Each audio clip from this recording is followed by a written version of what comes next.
সারা দেশে মোবাইল বিক্রি বন্ধের ঘোষণা দিয়েছে স্মার্টফোন ও গ্যাজেট ব্যবসায়ীদের সংগঠন মোবাইল বিজনেস কমিউনিটি বাংলাদেশ। বুধবার রাজধানীর ঢাকা রিপোর্টার্স ইউনিটিতে এনইআইআর বাস্তবায়ন মোবাইল হ্যান্ডসেট ব্যবসায়ীদের উদ্বেগ ও করণীয় শীর্ষক সংবাদ সম্মেলন থেকে এ ধর্মঘটের ঘোষণা দেন এমবিসিবি সদস্যরা। ব্যবসায়ীরা জানান, একজন স্মার্টফোন ও গ্যাজেট ব্যবসায়ীকে গোয়েন্দা পুলিশ ডিবির আটক এবং national equipment identity register NEIR নামে মোবাইল মার্কেট সংকুচিত করার প্রতিবাদেই এই সিদ্ধান্ত নেওয়া হয়েছে। এদিকে মোবাইল বিক্রি বন্ধের ঘোষণায় বিপাকে পড়েছেন ক্রেতারা। রাজধানীর Bashundhara city, Jamuna future park সহ বিভিন্ন মোবাইল মার্কেটে আজ অস্বাভাবিক ভিড় দেখা যায়। অনেক ক্রেতা নতুন মোবাইল কিনতে এসে জানতে পারেন আজ মার্কেট বন্ধ। এমনকি নষ্ট মোবাইল সারাতে এসেও ফিরে যেতে হয়েছে অনেকে।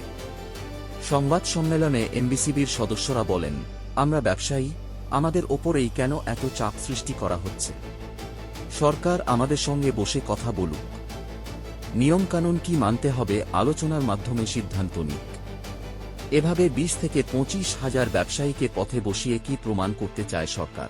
এদিকে মঙ্গলবার রাতে এমবিসিবির সাধারণ সম্পাদক আবু সাইদ পিয়াস এবং সাংবাদিক মিজানুর রহমানকে ডিবি পুলিশ তাদের বাসা থেকে নিয়ে যায়।